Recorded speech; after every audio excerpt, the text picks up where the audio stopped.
Hello, welcome to here. Today I'm going to be talking about the multi-tool. If you don't know what a multi-tool is, this is it. It has a lock, so you can't cut your fingers. You need a battery to use it. You see how, but if you lock it, now it doesn't do that. And that's very important for the many variety of blades that you have that you can put on. For instance, this one, that you can use multiple different things to cut. Or this one, which is also multi-material. Or this one that's also multi-material. Or this one that just says wood. And this one just says hardwood. Do I have any metal cutters? No. But they make them. They also have a sanding attachment that I do not have either. Anyway, to attach the blade, you're going to put it in like this. Not like this. No, I lied. Like this. That's correct. So you push this lever down, put the pins in to the pinholes, release the lever, and now your blade is attached. If you want to store it, there's also a flashlight. If you want to store it, you should turn your blade around so that you can't break it off in transportation. As such, make sure the battery's not attached either, or it's locked. There's different speed settings down here that give you more power between 1 and 3. I'm not really sure what that means RPM wise, but there it is. Anyway, let's cut some stuff. Here you can see me using a measuring tape to measure in increments so that I can cut this PVC pipe with the multi-tool. So this blade is called a flush cut blade. It cuts flush on a flat surface. Here I'm using it for something that you wouldn't usually use it for, just to see if it would work, and of course it does. So a multi-tool has an oscillating head, so that means that it just moves back and forth really, really fast. This blade is a plunge cut blade.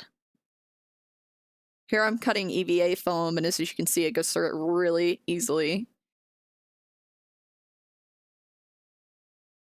Here we're cutting a copper pipe. Just kidding, it's PVC. Here's some foam core. It's really important to wear safety gear like goggles and a mask when creating any kind of dust or particles. This is still a saw. Keep your fingers and hands away from the blade, and definitely keep your fingers and hands out of the direction of the blade. Never cut towards yourself. You want to always keep jewelry, hair, and clothing away from the blade. You always want to make sure to start the blade before contacting the surface that you want to cut. If you don't, it can bounce off the surface and hurt you. Here we're cutting bricks. Just kidding, it's wood. Multi-tools come with a lot of different attachments, like sanding heads, metal cutting blades, scrapers, grout removal blade, rasp blade. You can cut zip ties, maybe with a little help. You can pretty much cut anything you want with a multi-tool. You could even do special things like cut perfect squares out of something. You can cut from the edge. You can cut sideways. Here we have insulation foam. She was having trouble cutting it first, so just go at it from a different angle and you can see how easily it cuts.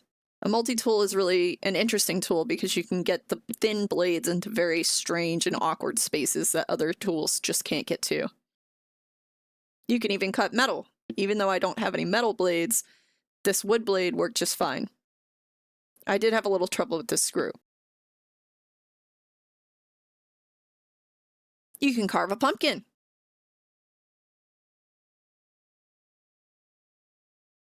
Ten out of 10. Just cut the wire! Which one? Any of them! Any of them! Just cut the red one! None of them are red. They're all the same. Just cut it! Just cut the red one! Eeny, meeny, miny. No. Just cut it! Just cut it!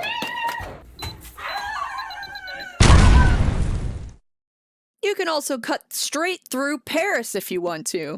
Although I don't recommend because the canvas really grabbed onto the blade here. Made it very hard to cut through. Anyway, thanks for watching.